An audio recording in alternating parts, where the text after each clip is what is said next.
Ngayong araw ay narinig po ninyo ang pagpapahayag at mga deklarasyon at testimonya ng mga dating sundalo na nagpasya na magkatipon-tipon kaninang umaga at natapos kani-kanina lang tungkol sa maanumalyang flood control projects na kinapalooban ng maraming pagdideliver ng napakaraming mali-maletang salapi sa iba't ibang mga tao at opisyalis ng ating bansa. Yan po ang sinasalamin sana, mga kababayan, ang dapat na nangyari na inaakala naming huling pagdinig sana ng opisyal na Blue Ribbon Committee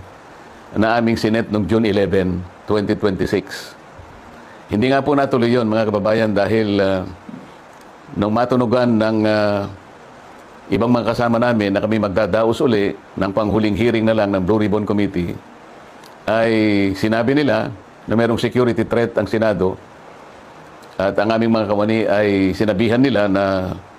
mag-work from home na lang. Dahil po sa security threat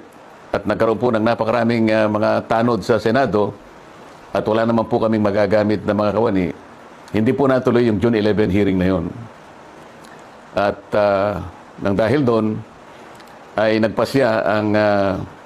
mga kumukup-kup dun sa 18 at higit pang mga dating sundalo na maggawa na lang ng papapahayag na ginawa nga nila sa araw na ito. Yan po mga narinig nyo sa araw na ito ay siyang dapat na marinig po ninyo sa isang pagdinig ng Blue Ribbon Committee na ang representasyong ito ay matagal na pong itinalaga ang kanyang kakayahan na siya ang manguna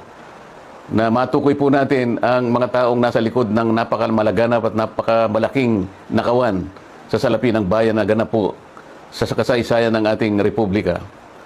Nang dahil po dyan ay marami po ang nagkaroon ng galit sa inyong lingkod at ako po ay kinasuhan nga ng kahit mga imbentong mga kaso. At maaari pong isang araw, hindi po natin alam kung ngayon o bukas, sa makalawa, ay iahain po sa akin ang warrant of arrest upang ako po ay arestuhin,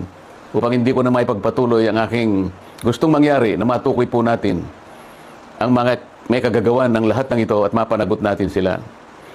Pero wag po kayong mag-alala, kahit ako po ay kanilang maaresto at maipakulong, kagaya na po ng sinasabi ko, ay hindi po tayo titigil hanggat hindi po natin natutukoy ang mga taong ito dahil kayo po talaga ang dapat pagsilbihan namin. Interes po ninyo ito. Huwag kayong mawawalan ng loob at huwag kayong mawawalan ng pag-asa. Pansamantala lang naman siguro hindi tayo magkikita ng harapan. Ngunit dahil po sa ating pakikipaglaban, alang-alang po sa interes ng ating bansa,